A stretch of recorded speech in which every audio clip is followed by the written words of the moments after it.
Christian machineries మరియు Bible translators భారతదేశానికి పావును తీసుకొచ్చారు అనే విషయం ఎంతమందికి తెలుసు? పావు అంటే బ్రెడ్, వడ అంటే బంగాళదుంప లేక ఆలుగడ్డ. అది కూడా క్రిస్టియన్ మిషనరీసే భారతదేశానికి తీసుకొచ్చారు. అలాగే టమాటా, మిర్చి, జీడిపప్పు, ఆపిల్, వేరుశనగ, ఆరెంజెస్, పైనాపిల్, కాఫీ లేక కెపుచినో వీటిని కూడా క్రైస్తవ మిషనరీలు మన దేశంలో వ్యాప్తిలోనికి తెచ్చారు. భారతదేశం అపురూపమైన అభివృద్ధి చెందిన ఆధునిక దేశం. అయితే మనం ఇలా పేరు ప్రతిష్టలు కలిగి ఔన్నత్యము ఘనత ఎలా పొందాము? ఇంతటి ఉన్నత స్థితిలోకి ఎదగటానికి మార్గదర్శకులు ఎవరు? ఆధునిక భారతదేశ నిర్మాణకర్తలు ఎవరు? భారతదేశం ఆధునీకరణ చెంది ఇప్పుడు ఇలా ఘనత సాధించడానికి కృషి సలిపినది ఎవరు? మనము మాట్లాడుతున్న భాషల సంగతి ఏమిటి? మన మాతృభాషలను ఎవరు అభివృద్ధి చేశారు? ఆధునిక లిపిని ఎవరు అందించారు? వ్యాకరణములు ఎవరు అభివృద్ధి చేశారు? నిఘంటువులు ఎవరు అభివృద్ధి చేశారు? గద్య కావ్యములు ఎవరు అభివృద్ధి చేశారు? విద్యా పాండిత్యము ఎవరు అందించారు? నాటక కళ, చరిత్ర, కావ్యము, పాఠ్య పుస్తకాలు ఎవరు అభివృద్ధి చేశారు?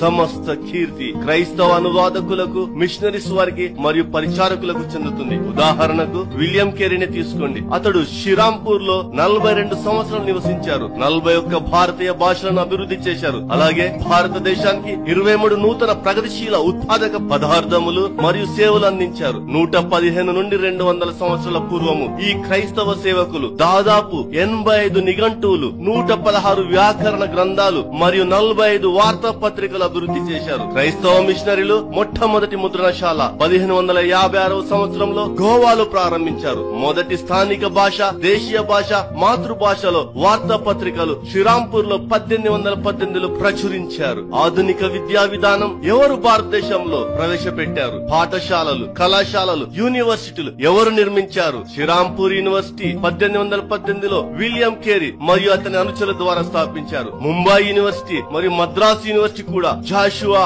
మార్ష్మన్, విలియం వార్డ్ అనే క్రైస్తవ మిషనరీల ప్రోద్బలంతో 1857లో స్థాపించారు. వ్యవసాయ మరియు ఉద్యాన శాస్త్ర విద్యా సంస్థలు కూడా క్రైస్తవ మిషనరీల ప్రోద్బలంతో భారతదేశంలో స్థాపించారు. మొట్టమొదటి శాస్త్రీయ ప్రయోగశాల, లైబ్రరీ, కాగిత తయారు చేసే కర్మాగారం, ముద్రణ సంస్థలు ఉపయోగించే అక్షరాల తయారీ కర్మాగారాలు, బ్యాంకింగ్ వ్యవస్థ, బేకరీ కర్మాగారం, ఇలా చెబుతూ పోతే పెద్ద జాబితా తయారవుతుంది. ఇక భారతదేశ సామాజిక సంస్కరణలో మిషనరీల తోడ్పాటు చూద్దాం. భారతదేశంలో మొట్టమొదటిసారిగా క్రైస్తవ మిషనరీలు అంధులకు, చెవిటి వారికి, మూగ వారి కోసం విద్యా సంస్థలు మరియు వారి కోసం సంరక్షణ కేంద్రాలు స్థాపించారు. క్రైస్తవ మిషనరీలే భారతదేశంలో మొట్టమొదటి కుష్టు రోగుల చికిత్స మరియు సంరక్షణ కేంద్రం నెలకొల్పారు. క్రైస్తవ మిషనరీలే భారతదేశంలో మొట్టమొదటి అనాథ శరణాలయాలు, నిరాశ్రయులకు కేంద్రాలు స్థాపించారు. క్రైస్తవ మిషనరీలే భారతదేశంలో మొట్టమొదటి ఆధునిక ఆసుపత్రులు, దవాఖానాలు, ఆరోగ్య కేంద్రాలు, వైద్య కళాశాలలు స్థాపించారు. క్రైస్తవ మిషనరీలే సతీ సహగమనమునకు వ్యతిరేకంగా పోరాటాలు చేసి దానిని భారతదేశంలో నిర్మూలించారు. శిశు హత్య,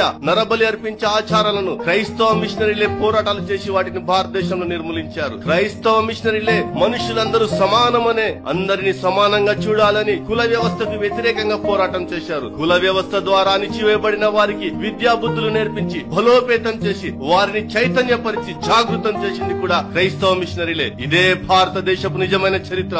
ఆధునిక భారతదేశ నిర్మాణానికి క్రైస్తవ మిషనరీలు తమ జీవితాలను త్యాగం చేశారు. వీరి బలిదానం సువర్ణాక్షరాలతో లిఖించదగినది. తన యొక్క పరిశోధనాత్మక పరిశీలన ద్వారా బాబు కే వర్గీస్ గారు తాను రచించిన లెట్ దేర్ బి ఇండియాలో బైబుల్ ఏ విధంగా భారతదేశాన్ని పునర్నిర్మించి ఆధునీకరించి అభివృద్ధి పదంలో నడిపించి ఉన్నత స్థానంలో నిలబెట్టిందో వివరిస్తూ క్రైస్తవ మిషనరీల తోడ్పాటును, వారి బలిదానమును నిరాక్షేపణీయమైన ఆధారాలతో గ్రంథనము చేశారు. ప్రస్తుతం క్రైస్తవులపై జరుగుతున్న దుష్ప్రచారం త్రిప్పికొట్టుటకు, వాటిని ధైర్యంగా ఎదుర్కొనుటకు లెట్ దేర్ బి ఇండియా క్రైస్తవులను చైతన్యపరిచి, జాగృతిపరిచి బలపరుస్తుంది. దయచేసి క్రైస్తవులందరూ కూడా దీనిని చదవండి. అలాగే క్రైస్తవులపై ద్వేషం పెంచుకుని విషం కక్కుతున్న వారు కూడా దీనిని చదువుకొని సత్యం తెలుసుకోండి.